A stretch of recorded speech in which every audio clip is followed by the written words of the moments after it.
اس سے پوچھا کہ وہ کیا کام کر سکتا ہے۔ دلیر نے بتایا اس نے گھر میں اپنے والد کو جوتوں کی مرمت کرتے دیکھا ہے۔ وہ مرمت تو اچھی طرح نہیں کر سکتا، البتہ پالش ضرور کر لیتا ہے۔ پوچھنے پر بتایا کہ اسے 50 روپے مل جائیں تو وہ جوتوں کی پالش کا سامان خرید سکتا ہے۔ شریف صاحب نے دلیر سے کہا کہ وہ اس کا انتظام ایک شرط پر کر سکتے ہیں کہ وہ تھوڑے تھوڑے کر کے پیسے مجھے واپس کر دے۔ دلیر خان نے وعدہ کیا کہ وہ ایسا ہی کرے گا۔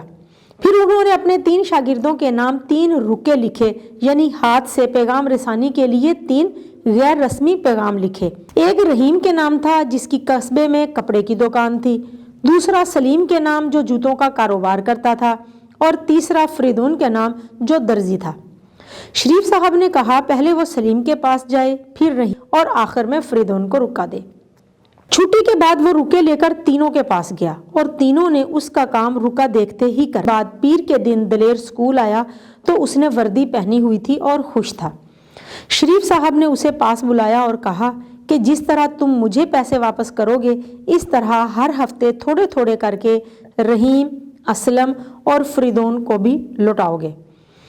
شریف صاحب نے اپنی جماعت سے کہہ دیا کہ وہ اپنے دوستوں کے ذریعے جن کو دلیر نہیں جانتا اپنے جوتے مرمت اور پالش کے لیے دلیر کے والد کے پاس لے جایا کریں۔ یوں ایک سلسلہ چل پڑا۔ دن پر دن، مہینے پر مہینے اور سال پر سال گزرتے گئے۔ دلیر نے جوتے پالش کرتے کرتے میٹرک کا امتحان پاس کر لیا۔ اس کے ہم جماعت بھی میٹرک کر کے اپنی اپنی زندگی میں مگن ہو گئے، یعنی مصروف ہو گئے۔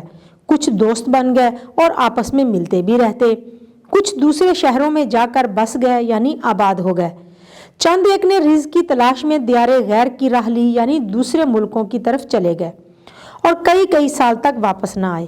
کرتے کرتے اس واقعے کو 25 برس بیت گئے، یعنی کہ 25 سال گزر گئے۔ رشید اور لال دونوں گاؤں ہی میں رہتے تھے، دونوں کی دوستی بھی پکی تھی، دونوں کی شادیاں بھی ہو چکی تھیں اور ان کے بچے اسکولوں میں پڑھتے تھے۔ ایک دن ان کے بچوں نے بتایا کہ ان کے اسکول میں یوم والدین 1 ہفتے بعد منایا جائے گا، جس میں ہیڈ ماسٹر صاحب نے تمام بچوں سے کہا کہ وہ اپنے اپنے والد کو ضرور ساتھ لائیں۔ رشید اور لال دونوں خوش تھے کہ ان کے بچے بھی آپس میں مل جل کر رہتے ہیں۔ انہیں زیادہ خوشی اس بات سے ہو رہی تھی کہ وہ اپنے اسکول ایک عرصے بعد جائیں گے اور اپنے بچپن کی یادیں تازہ کریں گے۔ مقررہ دن پر دونوں دوست اسکول پہنچے۔ انہوں نے دیکھا کہ اسکول میں نئی عمارت بن چکی ہے۔ ان کے 6ٹھی جماعت والے کمرے میں اب کتب خانہ تھا، یعنی لائبریری تھی۔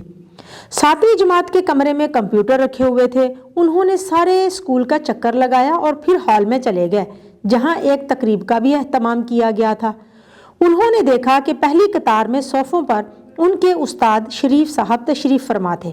اب وہ ریٹائرڈ ہو چکے تھے۔ ان کی جگہ ان کا بیٹا محمد عظیم اسکول میں سائنس کے استاد کے طور پر کام کر رہا تھا۔ شریف صاحب سے مل کر دونوں بہت خوش ہوئے اور بچپن کی یادیں اور شرارتیں یاد کرتے رہے۔ ہال میں اعلان ہوا کہ ضلع کے اعلیٰ تعلیمی افسران تشریف لا چکے ہیں، تھوڑی دیر میں ہال میں آنے والے ہیں۔ ان کے ساتھ علاقے کی ایک بڑی کاروباری شخصیت اور سماجی کارکن بھی ہیں، یعنی کہ سماج کی عوام کی خدمت کرنے والے کارکن بھی ہیں۔ تقریب کا آغاز تلاوت کلام پاک سے ہوا، پھر نعت اور ایک گروہ نے کلام اقبال پیش کیا۔ ایک ایک کر کے مہمانوں کو بلایا جاتا اور وہ اپنے خیالات کا اظہار کرتے۔ آخر میں اعلان ہوا کہ اس اسکول کے سابق طالب علم اور ایک مشہور کاروباری شخصیت دلیر خان حاضرین سے خطاب کریں گے۔ سفید شلوار قمیض اور کالی شیروانی میں یہ شخص اسٹیج سے اٹھ کر مہمانوں کے پاس آیا۔ ایک مہمان شریف صاحب کا ہاتھ پکڑ کر اسٹیج پر لے گیا اور ان کے پاؤں چھو کر ہاتھ جوڑ کر سلام کیا اور پھر حاضرین سے مخاطب ہوتے ہوئے اپنی پوری داستان بیان کر دی، اپنی پوری کہانی بیان کر دی۔ تمام حاضرین اور طلبہ نے کھڑے ہو کر شریف صاحب کو خراج تحسین پیش کیا، یعنی ان کی تعریف کی کہ کس طرح انہوں نے ایک غریب بچے کو محنت کر کے اپنے پاؤں پر کھڑا ہونے کے قابل بنایا، یعنی کہ خود کچھ کرنے کے قابل بنایا۔ لوگ دلیر خان کی بھی تعریف کر رہے تھے کہ نہ صرف اس نے اپنے محسن کو نہیں بھلایا بلکہ وہ اپنے جیسے بہت سے دوسرے بچوں کو زیور تعلیم سے آراستہ کرنے کے لیے اپنے وسائل فراخ دلی سے یعنی کھلے دل سے خرچ کر رہا ہے۔ پیارے بچوں، امید ہے کہ آپ کو آج کا یہ ویڈیو لیکچر بہت اچھا لگا ہوگا۔ اپنے سبق کو دہرانا مت بھولیے گا۔ انشاءاللہ اگلی ویڈیو میں اگلے لیکچر کے ساتھ پھر ملیں گے، تب تک کے لیے اللہ حافظ۔